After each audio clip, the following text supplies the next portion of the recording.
भाग्यवन Francis शावेराच्या दोबाचे परबेक आमी तयार जाताना आयच्या सेवा धर्माचो विशय निराशांक क्रिस्ती बोरवाशाचें गोवाय. भाग्यवन फ्रांसीस शावेर जेजूच्या मोगान पडून ताच्या अखंड भावार्थान आपलें जिवीत शुभ वर्तमानान परगटूंक ताणें खर्चिलें. प्रकाशनेच्या पुस्तकांतलें पयलें वाचप. संवसाराच्या शेवटाक आसलेले लुणेचे दिसणे दाखयता.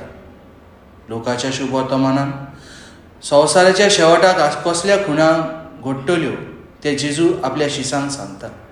उत्सवीक वर्स 2025ची तयारी करतना जेजूचो उलो कानार घेवन बोरवाशांची मनशां आमी जावंक निराशीपणान जियेतल्या सवें जेजूचो मोग आमी शांती वांटूंक भाग्यवन फ्रांसीस शावेराच्या जिविताची देख घेवन ह्या मिसा बलिदानांतल्यान मागुया.